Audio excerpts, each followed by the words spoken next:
What's up, y'all? It's Toolbox Tour time, and I hope y'all brought yourself a drink, cause we're about to get deep into 3 more drawers, motherfucker.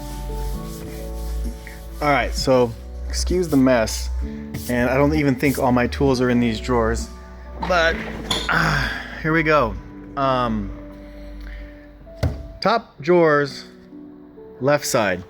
So like I said before, I try to keep mostly accessible tools that I use often up in my higher drawers. So we have extensions and ratchets, some fast wrenches, some air tools on this side. And this one is my big socket and bigger wrench drawer. So immediately you can see I got the big boys here. This torque wrench here is primarily used just to torque wheels. I have it set to like 88 foot-pounds or something like that, and it's just like I don't want to lose a wheel, so I use this to click around the wheels. And then I have Bertha here. I don't know what its name is, but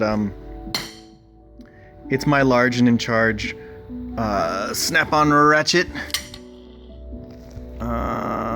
Where's the number on it? There it is.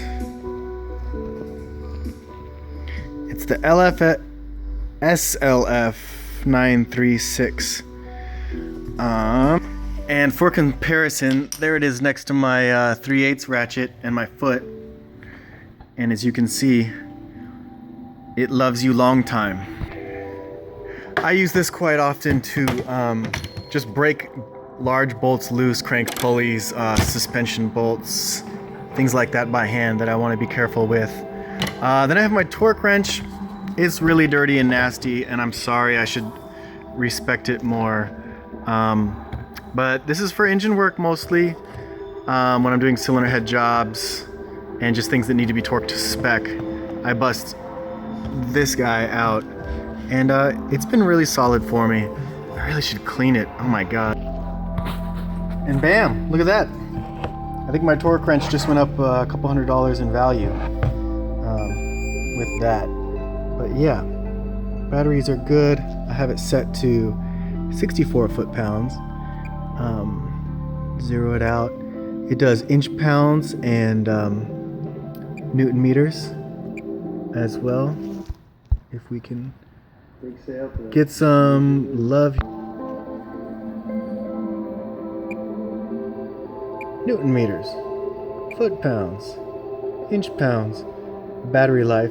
So this one beeps and it also vibrates. It doesn't have those fancy lights like the new ones, but this one is just awesome for me. The only thing I worry about on these is breaking this goddamn cap at the end, because it's just plastic. It's the houses the batteries, but I'm always worried about hitting it on something or actually torquing on it and breaking it, because that, you want leverage sometimes. And look, that's all that it is. Chintzy plastic. Boy, that's snap-on plastic. You better recognize. So anyway, that's that. What else is going on in here? I have a bunch of sockets. Looks like I got some 12 points. I think these are Craftsman. Standard size, 3/8, 12 points. Very handy. Here are, I think these are also, no, these are probably Harbor. Nope, they're Craftsman. 12-point deeps, which are super handy. Then I have, are these Craftsman as well? Wow, I had a lot more Craftsman sockets than I thought. Craftsman bigger size deeps that go up to 24. They're 18 to 24. These are 10 to 21. And this is just a mess over here. Anyway, then I have my shitty quarter drive set. It used to be all snap-ons, but I lose them and I replace them with just other ones that I have from other sets, because I'm like, really? $30, $40 for this? Anyway. Then over here I just have some more interesting ones. Like I have a deep 8mm for like tail lights and stuff like that. And then and these are all quarter drives. So This is my quarter drive deep 10. Me and this socket, we've spent a lot of quality time together. For studs and all kinds of little things when you're doing engine work, that thing has come in handy so many times. And then I've got this wobbly 10 quarter drive, which has helped me out of snags a few times. These are actually kind of cool. They're just standard size, like I think 3/4 quarter drive and 1/2 inch, and then you can just put a wrench on them. So you can put a socket on these guys and then wrench on these ends. If you need really low profile work, you need a low profile setup for your workspace, and then I use those in conjunction with these fancy double end guys here.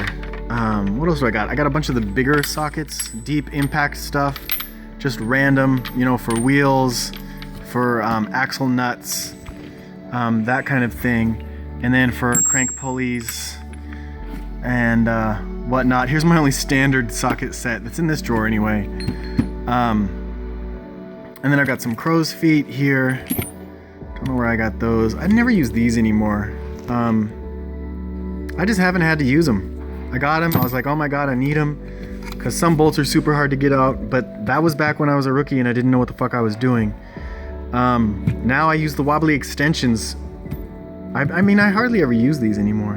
I probably painted this paint on here like 10 years ago and I haven't even touched them. So there's some other things on here like adapters, some extra sockets, and then this nice tight crow's foot. I have a whole nother crow's foot set.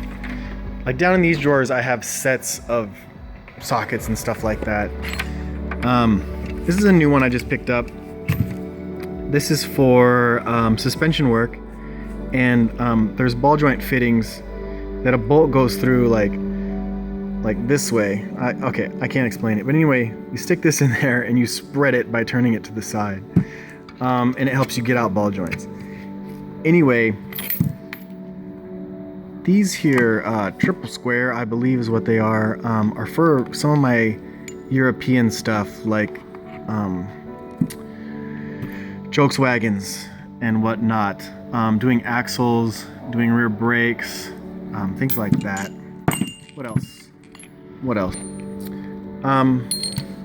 Oxygen sensor tool. This one is pretty good for generic stuff, and it's solid as a rock. This is a snap-on tool, so it's got a good warranty. But there is the part number if you want one. But this one's better. I like this one. It can get into more places. It's lower profile. And there is the part number in case you're interested in doing oxygen sensors for the rest of your life, which I don't recommend. But yeah, this one is, I mean, as you can see, gets a lot of use. And then here's my trusty adapter. I love this thing. It's snap-on once again, and it goes from 1/2 inch, which is my big air gun, to 3/8. And there's the part number, I believe. Yeah. Look at that. Impact max torque, 2,000 inch-pounds. Okay. Whatever. I mean, I've had this thing for years and years, and it's never once given me a problem. Maybe I just got lucky. Oh yeah. I've got these guys. I've got one other one. But these are for holding struts while you take out the nuts off the top of struts. So you can hold this and then use a set of gear ratchets on the top of the strut. So these are super duper cool because you can, you know how it's see-through right there, and then you can stick in that other tool that I was just showing you to hold the strut while you take the nut off, and then you don't risk damaging the strut. But if you're replacing the strut anyway, just hit it with an air tool, cause fuck it. And there you go. One last look. Look at all these nice little sockets. I should come in here and steal these out of here. Anyway, display adapter. for some reason in here. Another cool adapter for the crazy big boys. Here's a 1/2 inch to 3/8. Got a couple of those, only 3. And I don't know why, but it looks like I have a 2 deep 13s. Make that 3 deep 13s. I just keep losing them and finding them apparently, and then replacing them, and then I find them later. A couple weird 12 points, and nothing else interesting in this bitch. But for sockets on the primary stuff that I work on, I use just the standard stuff here. What is the second most? You know, these bigger, deep impacts for suspension work, using my impact gun. And yeah, this guy, super important. This guy, super important. This guy, super important. Must-haves. Who else? Yeah, this adapter right here. This is the one. It brings it all together. So enough of this disappointing drawer. Next on the list is my disappointing wrench drawer, which I can't even look at it. It's disgusting. Let me just take out some of the tools that I normally use. So definitely these guys, and I have 2 pairs of these combination wrenches, because you're using a 219s. There's a bolt and then a nut on the other side, and they're just super tight suspension work. This 1412 comes in super handy, and then this is my best new little friend here, which I even yet to use. So come on, buddy. And then I have basically a 21 and a 22, and those are friendly. And then in this drawer, I also just keep my little guys. So my 7, 8, and 9 wrenches. Here are a couple of interesting wrenches. I use these for brake work, pretty much, brake lines. So you got a line wrench that's an 11mm on this end, and then just a straight one, but it's really thick. So like a standard one will be like this, because you don't want to round brake lines, and they usually do very easily. This one is super cool because it's a speed. It's a self-ratcheting head on it. And yeah, look that up. It's really great for like brake junction blocks and stuff like that. I haven't used it much lately, but what else we got in here? Some domestic stuff. These are fun. More line wrenches of various sizes. Craftsman, I believe. And then tiny wrenches. Just sets and sets of, you know, like 6mm. Yeah, lots more of these guys. Just some extras that I have. Here's an extra 12. What a pathetic ass drawer. So most of my wrenches are up here, because like I said, easy access, baby. Oh, and this is interesting. I got a 19 that I ground down so that it would fit into something. So this was a sacrificial wrench to make a custom tool. And I'm thoroughly disgusted with this drawer. Don't look in that drawer. Okay. Time for some more disgust. Are you? No.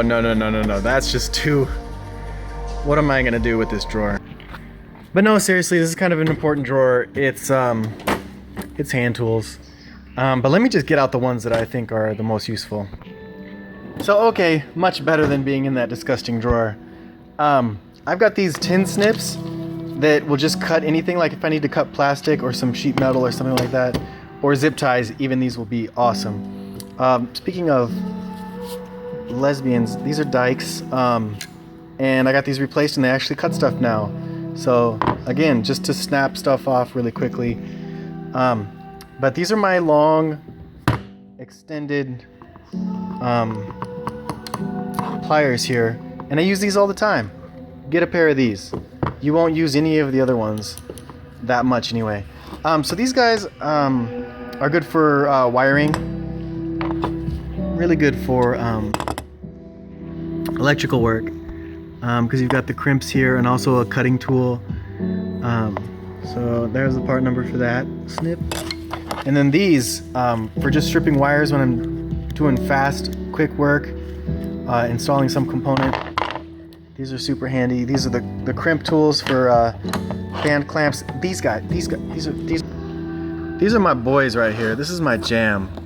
And really it's just all about this flat angle, this flat head in here, but it's also low profile. I don't know how, but these things have made themselves so useful over the years. I use them on brake jobs, rear brake jobs, for springs and clips and all kinds of things, but literally all kinds of things. Like if I need to stick something, grab something and rotate it, these are super helpful. And these guys, they're kind of helpful for getting rubber hoses off of pipes. Kind of helpful. Kind of. Look, this is the tube side. This is the hose. And just some adjustable pliers that are the smaller size. So small and large for contrast. These guys are also quite fun and useful. They just spread battery terminals when you're replacing them or using new ones and trying to get them on your new battery or whatnot. Good snap ring pliers are also helpful. All right. Let's go back in here. I use these for oil filters. They're adjustable. These are Mac, I believe. These are Mac Daddies. And I primarily use these guys. Those guys or this super awesome Ninja Grip Death Tool, because it automatically clamps down on a filter when you're trying to extract it out. Can't remember who makes this, but super handy. There it is. It's a Craftsman tool, made in the USA. God bless them.